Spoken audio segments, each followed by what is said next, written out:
Welcome to Flawless Shoe Reviews. Today we're looking at the Vongo V6. It provides stability in a unique type of way compared to every other shoe in the market. I'll break this down for you along with how it performs underfoot when walking and running, and we'll talk about how the features within the shoe influence different medical conditions. So when we look at the top of the shoe, we've got quite a narrow fit on top in the toe box, so if you have a wider foot you might need the wider version. It's also true to size and length. It's got a gusseted tongue that's padded, so it's stitched in so it doesn't move around, and it's got a nice padded heel cup and moderately stiff heel counter. Now heel counter helps cradle your heel, keeping it nice and centered, helping to control pronation moments when you initiate contact with the ground. And then as we move underneath the shoe, we've got a Fresh Foam X midsole that's relatively soft but not very mushy like we saw in the 1080 V13.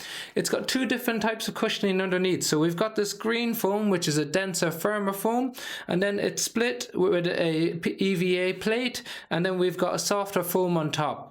So the denser foam you can see is thicker on the inside of the shoe and there's less of it on the outside of the shoe. That creates a medial wedge in the shoe, and this is something that we don't see in stability shoes anymore. So it tilts your ankle outward slightly, really helpful if you've got conditions like posterior tibial tendonitis or you got issues around the arch of your foot, as it helps to shift the load towards the outer aspect of your ankle.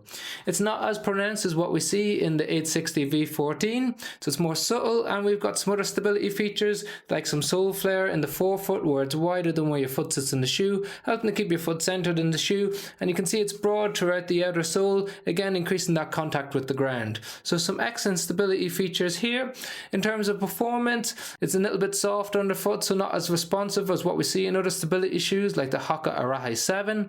However, it performs really well for 5k, 10k easy runs, not so good for more race pace runs. It's a little bit heavier, coming in around 309 grams for size 9 men's US. It's got 35.5 millimeters of stack in the rear foot, 29.5 in the forefoot, giving you a 6mm drop from the back to the front of the shoe. Transitions nicely from the back to the front, but it has got quite a stiff forefoot, so if you don't enjoy that, it's just something to be aware of. If you've got issues with your big toe like arthritis, you'll enjoy it because it just protects it a little bit by reducing the amount of bend in that forefoot.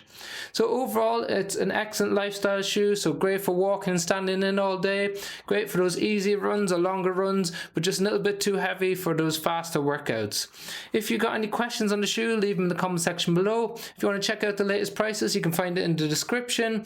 Otherwise, if you found the video helpful, like and share and subscribing is always appreciated. We've got loads of reviews and comparisons of different stability shoes in our catalogue if you want to check them out. Thanks for watching.